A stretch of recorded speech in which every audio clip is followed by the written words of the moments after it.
Programang ito ay rated SPG, striktong patnubay at gabay ng magulang ang kailangan.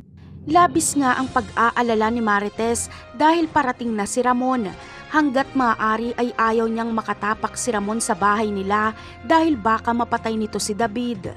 Kaya gagawin ni Marites ang lahat para makatakas at salubungin niya na lang si Ramon. Sakto naman ang pagdating ni Atty. Vera kaya maririnig ni Marites na may kausap si David na babae. Kaya hihingi siya ng tulong kay Atty. Vera. Sa una ay hindi tutulungan ni Atty. Vera si Marites dahil magagalit si David.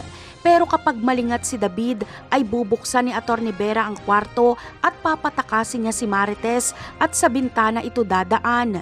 Hindi kasi pwedeng sa pinto dahil nasa labas lang ng pinto si David.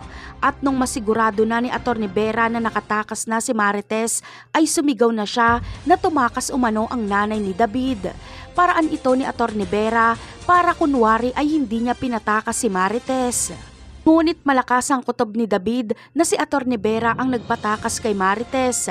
Pero wala na siyang oras para questionin pa si Atty. Vera dahil kailangan niyang habulin si Marites.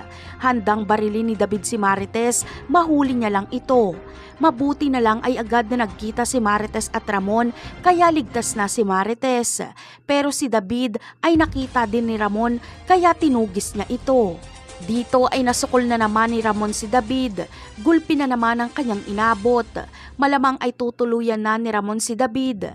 Dahil kung mabubuhay pa ito, ay banta ito sa buhay ni Marites. Nakita kasi ni Ramon kung paanong putukan ng baril ni David si Marites. Hindi makapaniwala si Ramon na mas masama pa sa kanya si David. Dahil kahit sariling ina nito ay gusto niyang patayin. Habang si Marites naman ay ang tanging magagawa lang ay sumigaw na wag tapusin ni Ramon si David. Napakarami pa nating dapat abangan sa mga susunod na episode. Paalam!